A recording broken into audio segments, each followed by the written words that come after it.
Baik, terima kasih Prof. Yuni.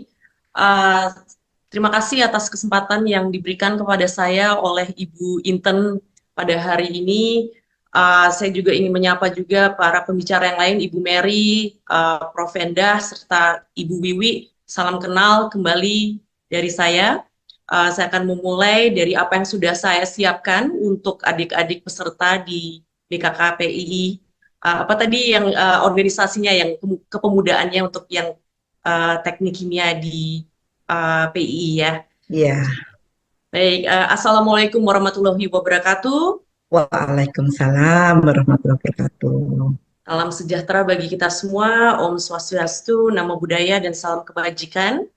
Uh, Pada saat saya membuat slide presentasi ini, saya teringat kembali pada waktu zaman saya kuliah di Teknik Kimia ITB waktu itu. Ketika saya memilih teknik kimia sebagai kelanjutan dari pendidikan SMA saya, waktu itu saya belum mempunyai sebenarnya pandangan secara detail apa itu teknik kimia. Jadi dengan wadah seperti ini sangat-sangat baik sekali buat adik-adik sekalian. Mungkin nanti bisa mendapatkan pandangan nanti setelah lulus sebagai sarjana teknik kimia. Karena waktu itu pada saat saya memilih teknik kimia, saya hanya kayaknya ini jurusan yang unik begitu, yang saya ingin mendalami dan kayaknya menarik gitu karena semuanya yang kami lihat di dunia ini bahan-bahannya dari kimia begitu ya, banyak yang dari kimia, dari proses kimia yang ada. Jadi adik-adik, untuk ilmu teknik kimia ini adalah bidang studi yang sangat menarik, yang kita mempelajari tentang perancangan, kemudian pengembangan, kemudian juga mengelola proses kimia untuk menghasilkan produk begitu.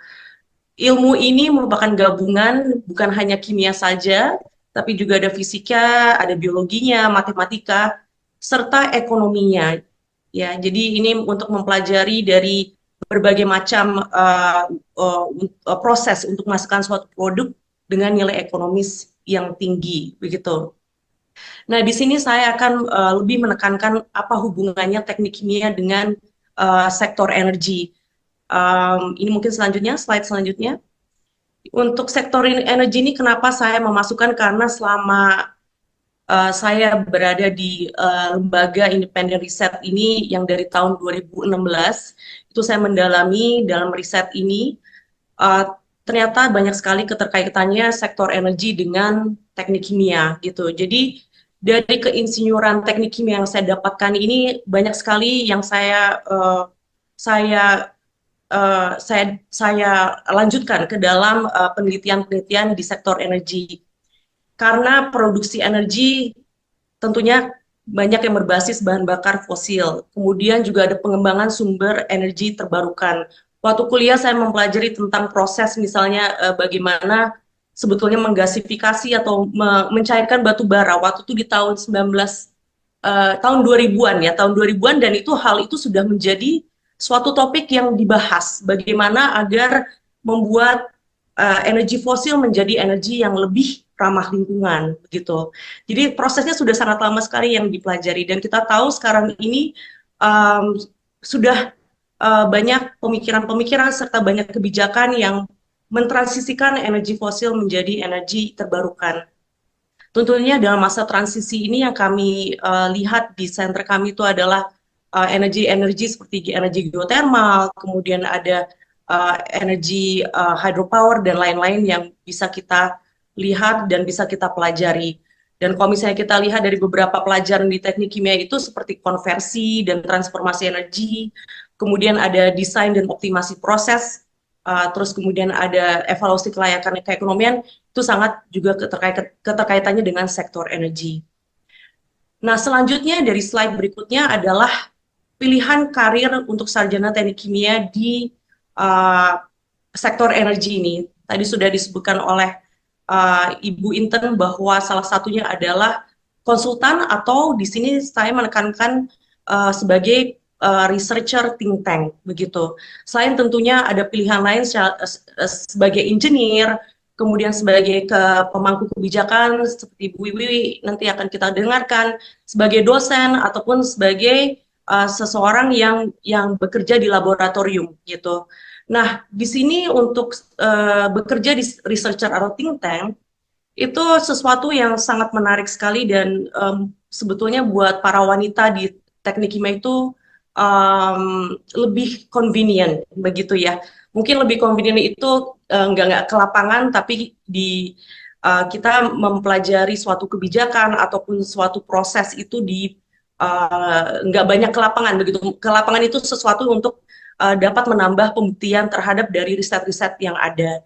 Nah, ilmunya ini yang dituangkan ke dalam riset ini seperti kalau kita mungkin di tingkat terakhir ya, di tingkat 4 itu kita penelitian, kita meneliti di laboratorium, terus kemudian kita juga site visit, kemudian kita tuangkan ke dalam laporan. Nah, itu yang kita lakukan di dalam research think tank ini.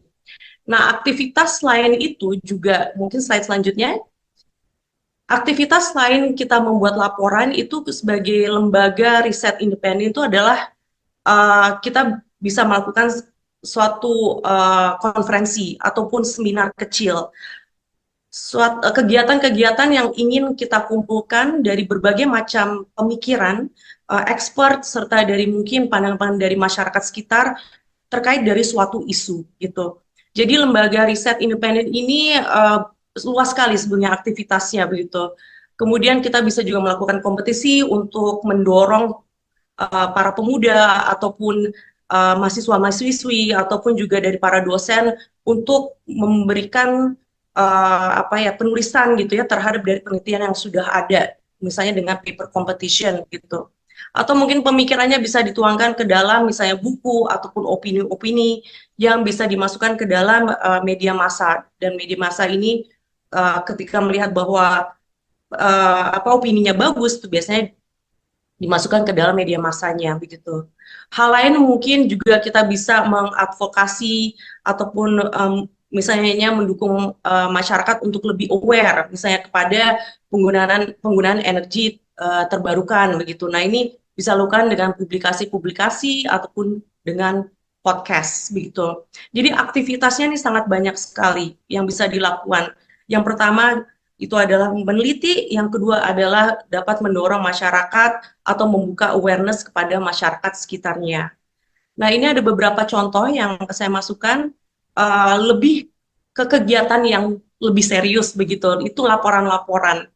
Nah, karena lembaga independen riset itu adalah lembaga independen dan bertujuan untuk memberikan masukan pada pemerintah, kemudian kepada pemangku kepentingan, kepada swasta untuk menjembatani antara swasta dengan pemangku kepentingan. Laporan ini sangat penting sekali. Jadi dari hasil pemikiran ini kita masukkan ke dalam laporan. Nah, ini beberapa contoh, misalnya nih adik-adik ya. Jadi pertama waktu itu kita memberikan laporan terkait dengan sektor manufaktur Indonesia. Kita lihat bahwa sektor industri manufaktur itu merupakan sektor yang lahap energi. Artinya lahap energi menggunakan energi yang sangat banyak sekali, ya sangat tinggi gitu. Nah, selain menggunakan bahan bakar, kita bisa menggunakan misalnya bahan baku energi sebagai bahan baku seperti gas bumi, ya yang digunakan di dalam industri pupuk ataupun misalnya industri oleokimia. Terus kemudian di dalam laporan ini kita bahas mengenai kondisi tersebut dan isu terkait dengan supply demand di sektor industri manufaktur. Dan laporan ini kami berikan kepada sektor pemerintah waktu itu untuk lebih mendorong agar industri manufaktur ini menggunakan energi yang lebih ramah lingkungan, misalnya gitu. Kita tahu kan isunya sekarang adalah menggunakan energi yang lebih ramah lingkungan, dan hal ini mendorong juga para pihak swasta untuk mengikuti hal tersebut gitu. Kemudian yang di tengah ini adik-adik adalah buku yang dibuat dengan kerjasama IATK ITB, ini adalah Ikatan Alumni Teknik Kimia ITB, bersama center saya waktu itu, dengan judul Menuju Ketangguhan Industri Kimia Nasional. Di sini kita memberikan rekomendasi yang kami juga berikan kepada waktu itu pihak pemerintah, yaitu Bappenas. Dan kebetulan juga beberapa bulan yang lalu dengan Ibu Inten bersama dengan BKKPII, kami melakukan bedah buku ya untuk melihat kembali nih, mengkaji kembali di buku tersebut yang dibuat di tahun 2022, ini apa yang perlu diperbarui dan kemudian apakah hal tersebut relevan dengan saat ini di tahun 2025 begitu. Dan hasil dari buku ini bukan semata-mata hanya dibaca saja, tapi juga dimasukkan waktu itu oleh Ibu Winnie dari Bappenas di dalam RPJMN waktu itu, sehingga memberikan kontribusi yang signifikan kepada Indonesia. Terus kemudian yang terakhir ini adalah laporan waktu itu kami diminta untuk melihat pembangkit yang dipakai oleh industri smelter. Tentunya industri smelter ini sama dengan industri manufaktur, sangat lahap dengan energi begitu ya, menggunakan energi yang sangat tinggi dan mereka ingin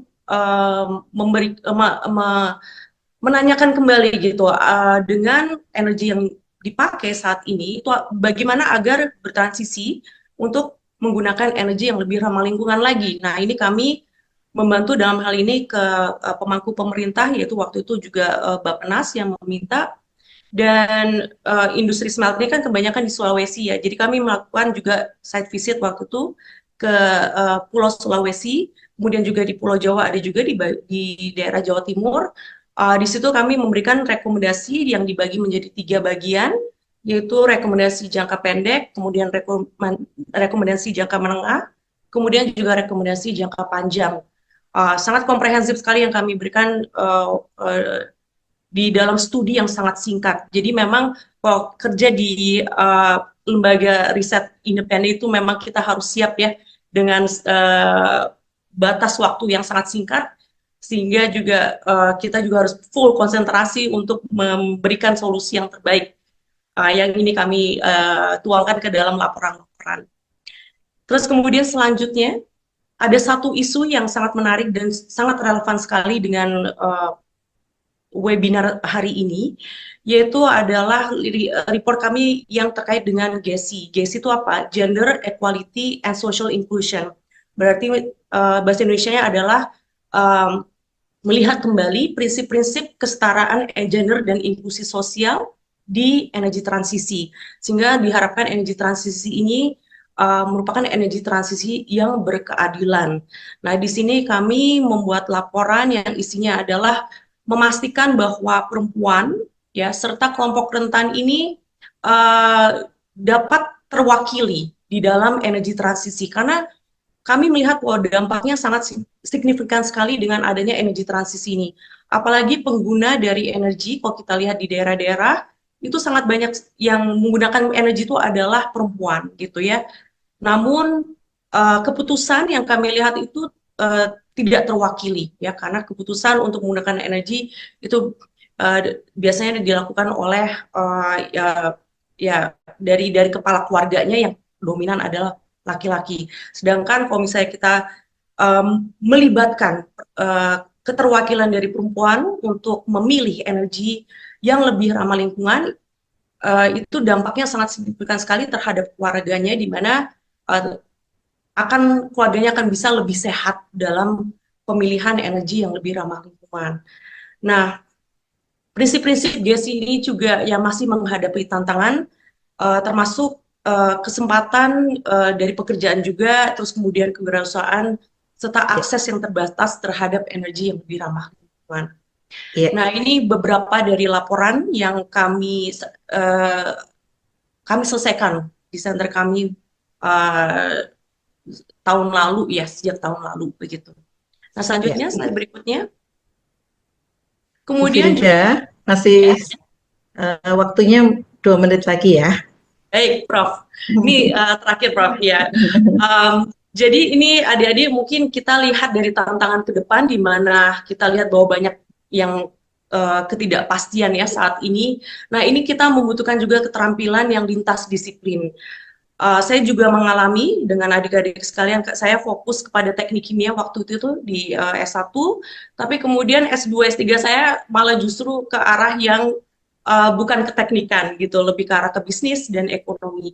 Namun pada saat ini ketika saya udah menyadari bahwa wow, ini banyak sekali ilmu yang sebetulnya banyak yang belum saya pelajari, itu sesuatu yang membuat saya termotivasi untuk um, mencari tahu ilmu-ilmu lain yang belum saya dapatkan sampai saat ini. Nah, dengan adanya itu, makanya keterampilan lintas disiplin ini sangat sangat penting sekali, apalagi ya tadi dengan ketidakpastian yang ada di dunia ini. Nah, selanjutnya, ini terakhir, yang mungkin perlu adik-adik adalah perlunya peningkatan self leadership sama servant leadership. Jadi self leadership itu adalah kemampuan untuk memimpin diri sendiri. Itu yang penting dahulu. Kita maunya apa? Kita tujuan hidup kita akan mau seperti apa.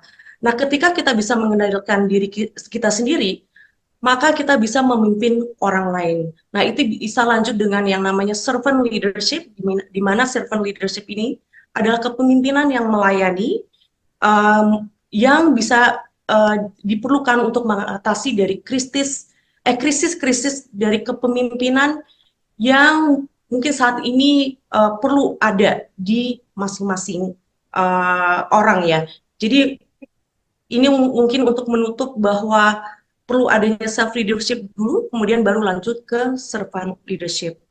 Sebelum saya tutup, mungkin saya mau nambahkan satu pantun sebelumnya. Terima kasih. Berani bermimpi setinggi langit, bersama-sama di acara BKKPII. Cakep. Semangat Ibu Kartini bawa arti perempuan juga bisa berprestasi.